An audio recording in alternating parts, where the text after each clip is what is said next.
Salam Tandaan Berduri. Perkenalkan, nama saya Ahmad Riyudi. Saya adalah mahasiswa di Universitas Labuan Batu, Fakultas Ekonomi, Manajemen dan Bisnis, semester 4 Ekonomi. Di sini saya akan mencoba untuk mereview hasil proposal saya yang di semester 3 yang lalu, yang mengenai bagaimana cara meningkatkan produktivitas kelapa sawit. Oke rekan-rekan, sebelum kita lanjut ke video selanjutnya, jangan lupa comment, like, and share.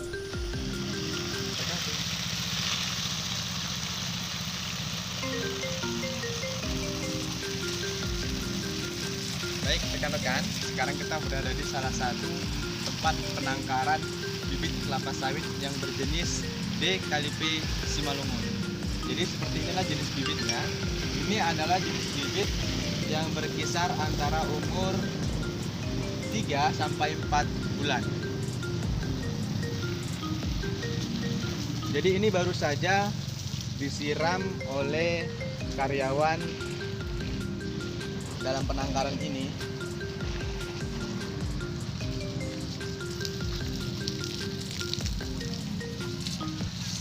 Oke, sekarang kita menuju ke bibit yang berkisaran antara umur 2 minggu atau setengah bulan. Jadi seperti ini dia contohnya. Itu untuk jenis tanahnya, ini menggunakan jenis tanah campuran antara tanah solid dengan tanah kuning. Jadi seperti ini dia bentuknya. Di sini saya ingin bertanya untuk jenis bibit di sini. Jadi menggunakan jenis bibit apa, Pak? Pertama itu bibit D. calipe Simalungun. Itu satu jenis lainnya yaitu dari varietas PPKS, tapi PPKS yang pelepah panjang. Berarti ini udah tersertifikasi PPKS berarti ya, Pak? Kalau perawatannya gimana nih, Pak? Ya, perawatannya yang pertama itu penyiraman, yang itu harus rutin penyiramannya. Ya kalau pemupukannya bisa sebulan sekali, tapi dengan kira-kira 4 sampai 5 butir mutiara 16. Jadi ini berkisar antara umur berapa ini, Pak? Kalau ini berkisar umur sekitar dari mulai penyemaian sampai ke polybagnya berkisar umur ini 3 bulan. Oke, terima kasih, Pak. Jadi siap tanamnya 10 bulan. Oke.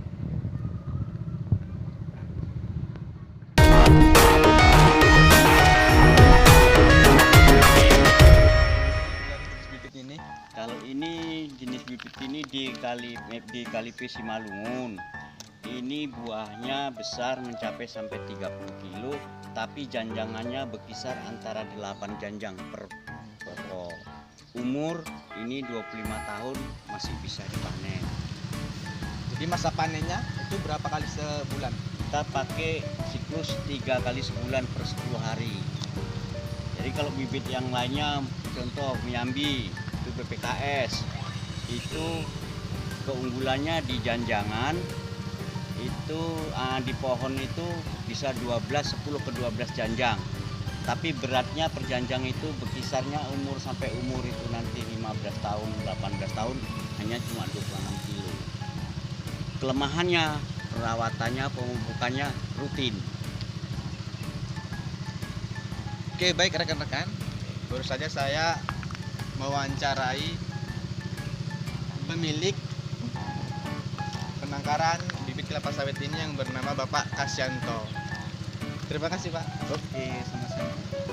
Baik, untuk selanjutnya kita akan menjelaskan untuk lebih rincinya tentang dari masa ke masa. Tadi contohnya ini sudah bibit, nanti kita akan jelaskan tentang bagaimana bibit itu sudah mencapai umur tahunan ataupun yang sudah panen. Rekan-rekan, sekarang saya berada di salah satu perkebunan kelapa sawit milik warga yang menggunakan jenis bibit D. calipe Simalungun. Baik, mari sama-sama. Seperti ini penampakan jenis bibit D. calipe Simalungun yang berkisaran umur antara 6 sampai 10 tahun. Jadi dia memiliki badan yang tegap atau batang yang tegap dengan buah yang besar.